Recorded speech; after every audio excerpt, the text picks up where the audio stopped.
Okay, so let's jump right in. When you look at the four Gospels, you realize they're not just biographies, are they? They're accounts of some pretty extraordinary events. And at the absolute heart of these stories are the miracles attributed to Jesus. What's fascinating is, according to the source material, there's a very specific number of them 37. That's the number of distinct miracles recorded. But just making a list of them, well, that doesn't really give you the full picture. So in this explainer, we're not just going to list them. We're going to explore the scope of these events, what they're trying to tell us, and the patterns that start to show up when you look at all 37 together. So here's our game plan. We're going to group these 37 events into a few major themes to make sense of it all. First up, the most common type, miracles of healing. Then we'll look at his reported control over the natural world.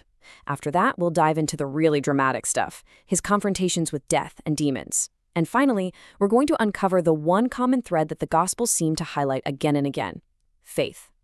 All right, first up, healing. This is the biggest category by a long shot. And we're not just talking about one type of event here. It's this incredible spectrum of restoration, from curing diseases people had suffered from for decades to, instantly fixing physical injuries. The sheer variety is pretty stunning when you look at it. There's a man with leprosy who's made clean with just a touch. A Roman officer servant is healed from miles away without Jesus even being there. A woman, who the text says had been bleeding for 12 years, is cured just by touching his clothes. Men born blind are given sight, and a man who couldn't hear or speak is made completely whole. But these healings, well, they weren't always simple celebrations. Sometimes they caused a real stir. Yeah, and here's where it gets really interesting. A lot of these healings actually created conflict. And a major point of contention was the Sabbath, the holy day of rest. See, according to the religious law back then, you weren't supposed to do any work. And for some of the authorities, healing counted as work. So Jesus directly takes this on in a synagogue. He sees a man with a withered, totally unusable hand, and he knows his critics are watching him, just waiting. So he puts this sharp, challenging question to the whole room. The source says they just stood there in silence. They had no answer for him. And then, boom, the climax of the scene. He just tells the man, "Stretch out your hand." The man does, and instantly it's completely restored, just like the other one.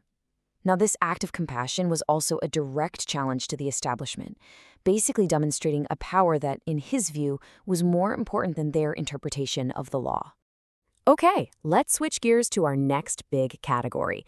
Moving beyond the human body, the source material also describes these incredible miracles that show authority over the very laws of nature and physics. I mean, the accounts are pretty wild. He apparently speaks to a violent storm, just says, "Peace, be still," and the wind and the waves just stop. He walks on water during that same storm. He tells a fruitless fig tree to wither, and it does. On 2 different occasions, he tells fishermen where to cast their nets, and they pull in so many fish their boats nearly sink. But maybe the most famous nature miracles are the ones involving food.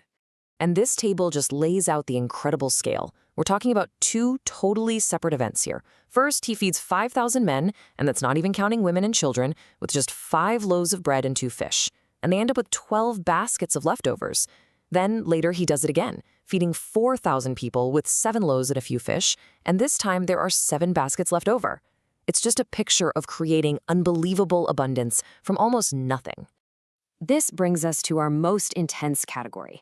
For a lot of people, these are the most challenging miracles to wrap your head around.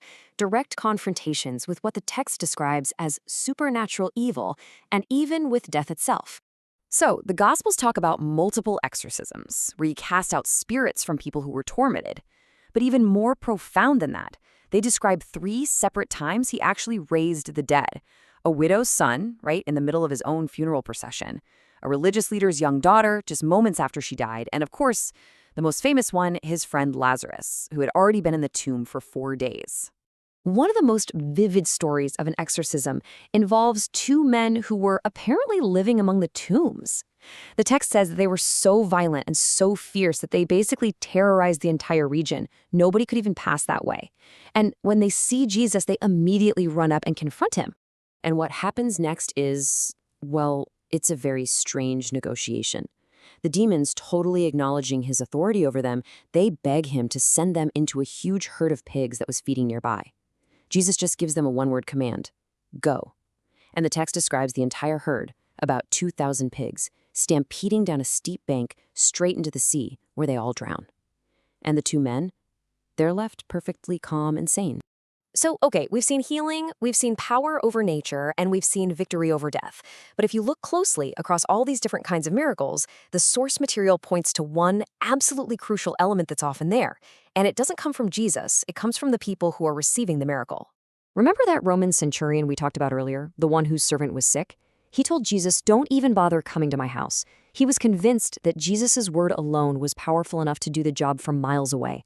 And according to the text, Jesus was amazed by this, and he connects the healing directly to that man's incredible belief. And it's the exact same story with the woman who'd been sick for 12 years. She truly believed that if she could just touch the hem of his robe, that's all it would take, she'd be healed. And when it happens, Jesus makes it super clear. It wasn't some magic in his clothes. He says it was her faith that triggered the healing.